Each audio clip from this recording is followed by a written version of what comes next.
ہندوستان کا سفر میں آپ سبھی کا خیر مقدم کرتی ہوں۔ ناظرین، ہندوستان کا سفر ہمارا وہ پروگرام ہے جو ہندوستان کے مختلف علاقات کی سفروں پر مبنی ہے۔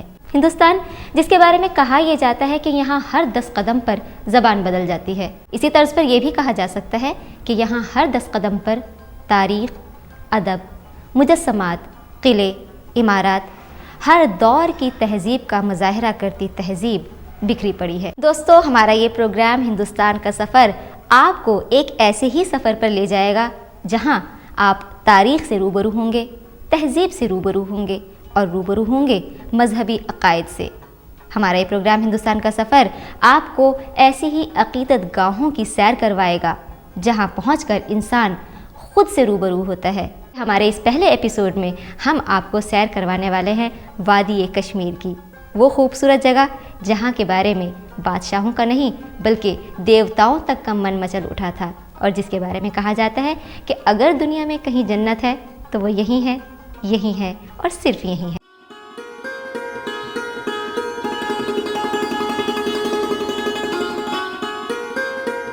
کشمیر میں یوں تو چاروں طرف مذہب اور عقیدت کے تاریخی مقامات بکھرے پڑے ہیں، لیکن یہ جو بہت اونچا قلعہ آپ دیکھ رہے ہیں ہاری پروت کے نام سے مشہور ہے۔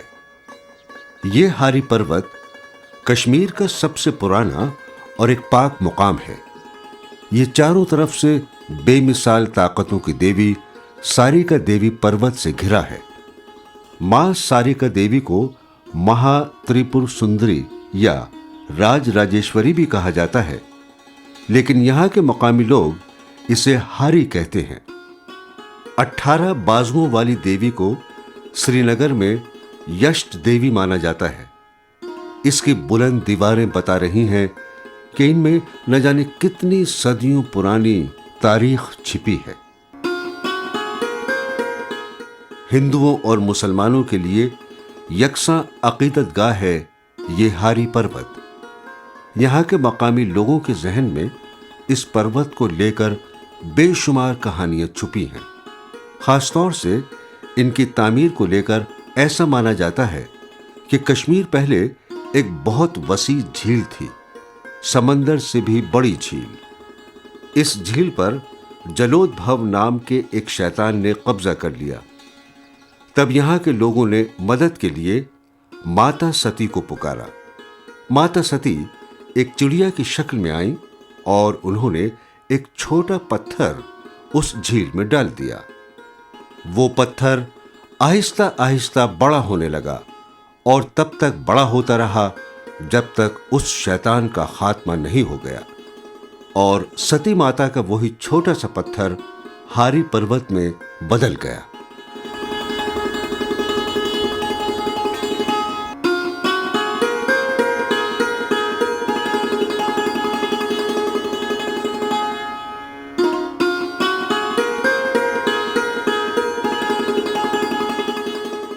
کہا جاتا ہے کہ یہاں ہندوؤں کے 33 کروڑ دیوی دیوتاؤں کی قیام گاہ ہے۔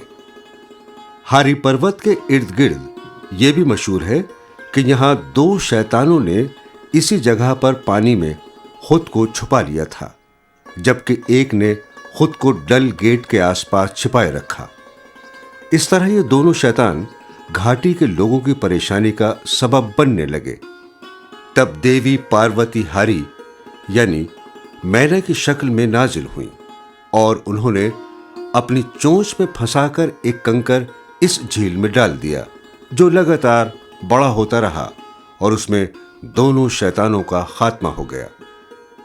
وہی کنکر بڑا ہو کر ہاری پروت کی شکل میں بدل گیا۔ بہرحال داستانیں کچھ بھی کہیں، لیکن حقیقت یہ ہے کہ یہ ہاری پروت صدیوں سے ہندوؤں اور مسلمانوں کی اتفاق اور اتحاد کی مثال بنا کھڑا ہے۔ اس قلعے کے چاروں طرف ایک دیوار دکھائی دے رہی ہے۔ ایسا محسوس ہوتا ہے مانو ہندوؤں اور مسلمانوں کے اتحاد کی حفاظت کے لیے اسے بنایا گیا ہے۔ ہاری پروت کی حفاظت کے لیے اس دیوار کو مغل شہنشاہ اکبر نے 1592 سے 1598 کے درمیان بنوایا تھا۔